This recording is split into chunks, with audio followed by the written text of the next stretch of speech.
3 months into the organic gardening project, and the grounds of Holy Trinity School in Donaghmede have taken on a very different shape.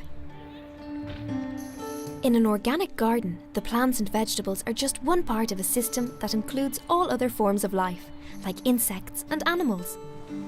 The pupils wanted to build a pond which will provide a habitat for frogs, birds and animals over the coming months. They start by clearing and digging out an area of the pond. Any stones or rocks are taken out, and then carpet and sand are laid down to even out the pond surface. Finally, the pupils lay special pond-lining plastic on the ground and fill the pond with water. We dug a hole and cleared it out, and then we put carp on it, and then we put this rubber stuff on it. We put all this muck down to keep it down, and we put water in it. A pond is an exciting and useful resource in a school garden. Mark and dig out the area in the garden for the pond. Create ledges for plants and remove any stones or rocks. Line the pond with damp sand and then lay pond liner across the pond, weighing it down with stones. Fill the pond slowly with water, moving the stones gradually to allow the liner to sink into the pond. As always, children should be closely supervised when near water.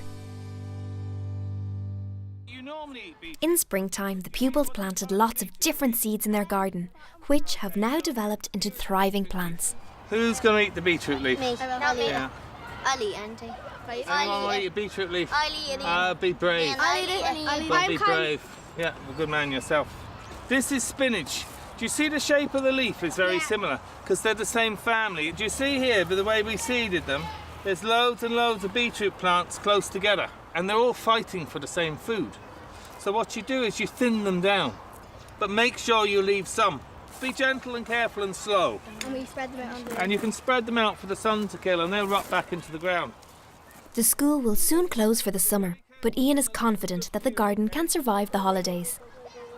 There's always an issue with school gardens about the summer, that the schools are closed and therefore they can't really run a vegetable garden through the summer.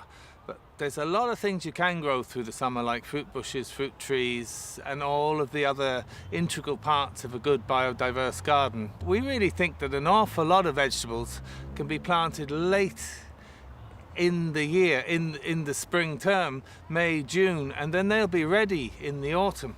So if there is any maintenance to be done, it's a bit of careful weeding that we don't disturb the vegetables. Before the school closes for the summer holidays, you should thin out the plants in the vegetable garden, plant vegetables that will grow over the summer months for harvesting in autumn, schedule volunteers to help with watering and weeding the school garden during the summer holidays.